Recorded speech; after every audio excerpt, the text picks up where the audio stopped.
पिछले दिनों कुछ मेंबर धरने पे बैठे थे और जिन्होंने ये बात कही थी कि हमारे पैसे लैप्स हुए हैं जिला परिषद से। मैंने आज उनको सारा सबूत के साथ पेश किया है और कईयों ने ये बात भी कही कि हमारे जोन में पैसा नहीं लगा या हमारे को पैसा नहीं लगा, जिसमें सबसे आगे नंदलाल बेनीवाल थे। उनके अकेले के जोन में 6 करोड़ 26 लाख रुपए लगे।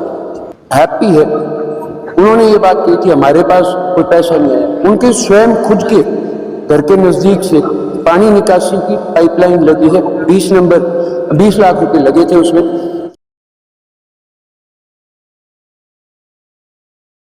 जी सर, क्या कुछ कहना चाहोगे आज मीटिंग लेके? जी, आज की मीटिंग का मुद्दा यही था क्योंकि काफ़ी समय से मीटिंग हुई नहीं थी और जो एक प्रोटोकॉल होता है कि आपको हर 4 महीने में एक मीटिंग करनी होती है, उसी के तहत आज मीटिंग ली गई। अभी तक कोई फ्रेश फंड हमारे पास आया नहीं है, जितना आया था वो फंड लग चुका है। और दूसरा, पिछले दिनों कुछ मेंबर धरने पे बैठे थे और जिन्होंने ये बात कही थी कि हमारे पैसे लैप्स हुए हैं जिला परिषद से। मैंने आज उनको सारा सबूत के साथ पेश किया है और कईयों ने ये बात भी कही कि हमारे जोन में पैसा नहीं लगा या हमारे को पैसा नहीं लगा, जिसमें सबसे आगे नंदलाल बेनीवाल थे। उनके अकेले के जोन में 6 करोड़ 26 लाख रुपए लगे और मनरेगा की तरफ से 23 करोड़ कुछ रुपए लगे, कुछ लाख लगे। और उनके खुद के गांव का एक काम है, 20 लाख की पाइपलाइन है, जो पिछले 1 साल से उन्हीं की वजह से वो काम रुका हुआ है।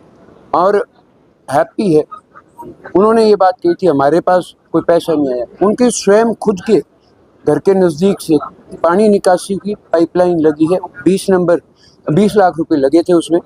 और आज यहाँ पे दोनों ठेकेदार आए हुए थे, उन्होंने उन ठेकेदारों को धन्यवाद भी करा कि चेयरमैन साहब को मेरा धन्यवाद करना। तो मेरे से वो घर पे मिल के गए थे, उन्होंने मुझे घर पे आकर के वो काम भी दिया है। काम हुए और मनरेगा की तरफ से जितने हुए उसकी लिस्ट मैं आप लोगों को भी प्रोवाइड करा दूँगा, आप मेरे ऑफिस से ले सकते हैं, ताकि आप लोगों की नॉलेज में हो कि ये लोग जनता को गुमराह कर रहे हैं कि पैसा नहीं आ रहा। आज ऐसा कोई जोन नहीं है और जिन जोन में नहीं गए मैंने उनको अग्री भी करा है कि आप लोगों के जोन में नहीं आए, आप मुझे आकर के मिलें, अपने काम दे दीजिए। जैसे ही पहला बजट आएगा मैं सबसे पहले उन जोन्स के काम कराऊंगा।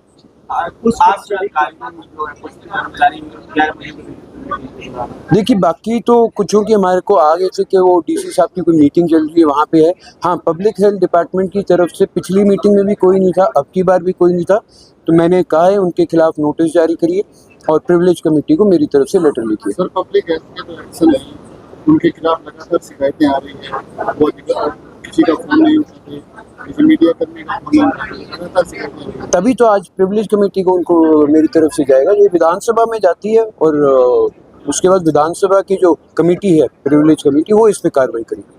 जिला परिषद के मेंबर बाहर हो गए हैं, वो कह रहे हैं कि प्रतिनिधियों को अंदर नहीं जाने दिया था, अंदर तो मीटिंग कर रही है वो इनेलो की। विधानसभा में प्रतिनिधि जा सकता है, वो ये कह रहे हैं कि अंदर जो बैठे हैं वो कैसे चले गए? सरपंच बैठे हैं सिर्फ, उसके अलावा और कोई नहीं बैठा है यहाँ पे। आप मुझे बताएं कोई और आया हो? सिर्फ और सिर्फ आज सरपंच जिनके पास आई कार्ड था वो अलाउड थे, या कोई ब्लॉक समिति मेंबर है जिनके पास आई कार्ड है वो अलाउड थे, क्योंकि ये मीटिंग इसका एक प्रोटोकॉल होता है। आप विधानसभा में जाके दिखा दीजिए प्रतिनिधि। मेरे खुद की मेंबर हैं पन्नियाला मोटा से, उनके फादर बाहर बैठे हैं, उन्होंने तो ये ऑब्जेक्शन नहीं करा। क्या क्या समस्या? आज कोई खास ऐसी समस्या ही नहीं है, आज तो यही थी जिनकी कोई शिकायतें थी हमने उनको दूर करा। और एक हमारे इसके काड़ा डिपार्टमेंट को लेकर के कुछ चीज़ें थी, वो मैंने डिपार्टमेंट को हिदायत दी है कि 15 दिन में इस पर कार्रवाई करके आप मुझे इसकी रिटर्न रिपोर्ट देंगे। देखिए, ये ओछी राजनीति मैं नहीं करना चाहता, मैंने अपने हर मेंबर को इक्वली मानना है। आज अगर मैं चेयरमैन हूँ तो सिर्फ मैं इनेलो का नहीं हूँ, पूरे जिले का। मेरे पास जो काम आएगा मैं वो करूँगा। जैसे मैंने आपको बताया, नंदलाल जी बेशक मेरे पास नहीं आए कोई काम लेकर के, वो इस बात में मुझे नहीं पता क्या संकोच रखते हैं। उनके गाँव, उनके जोन का कोई ऐसा गाँव नहीं है जहाँ के सरपंच मेरे पास आए हो काम ना हुआ। कुछ दिन पहले से प्रदर्शन हुआ था आपके खिलाफ, क्या रीजन आपके? देखिए, वो एक ओछी राजनीति थी। मैं आपको आज कह तो रहा हूँ, डिटेल रिपोर्ट दूंगा किस जोन में कितना काम मनरेगा से हुआ है, जिला परिषद से हुआ है, फिर आपके आगे सबूत आ जाएगा, जनता को आप दिखा दीजिएगा।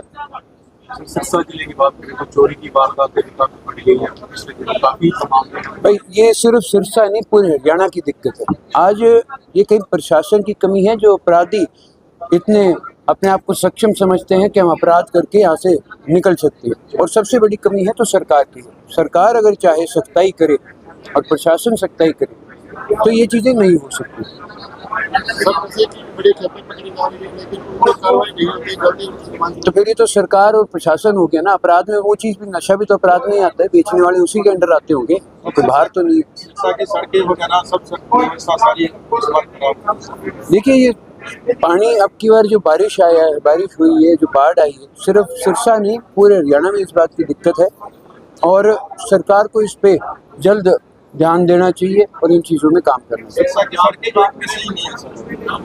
भाई साहब सिर्फ सिरसा की नहीं, मैं दिल्ली को लेकर के सारे हरियाणा में जाके आया, मैं आपको कह तो रहा हूँ हर जगह यही हाल है।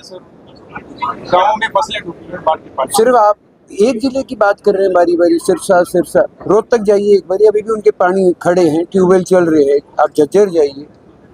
सर पंजाब की बात करें, पंजाब की अर्थव्यवस्था हालांकि हरियाणा से कम है, लेकिन फिर भी जो पंजाब में जो मुआवजे का ऐलान किया गया है वो 20,000 प्रति एकड़। देखिए सीओ साहब और इनसे पहले डीसी साहब, आप डीसी साहब से बात पूछिएगा। उन्होंने जब मेरे को फ़ोन किया कि बाढ़ को लेकर के हमारे पास फंड सिर्फ 27 लाख रुपए सरकार से आए, मेरे पास 1,15,00,000 रुपए थे जो मेरे पास फंड में पड़े थे। मैंने कहा जितना आप इसमें से यूज़ करना चाहते हैं करें, मेरी तरफ से कोई ऑब्जेक्शन नहीं है, बस इस चीज़ का ध्यान रखें कि पैसा मिसयूज़ नहीं होना चाहिए। और हमने उसमें से तकरीबन मेरे ख्याल 55-60 लाख रुपए खर्च भी करे। जहाँ कोई कट्टे चाहिए थे, कहीं कोई मिट्टी गिरवानी थी, कहीं और कोई ज़रूरत थी, कहीं डीजल की आवश्यकता थी, हमने वो प्रोवाइड कराने का काम करा। उसकी डिटेल रिपोर्ट भी मैं आपको दे दूँगा।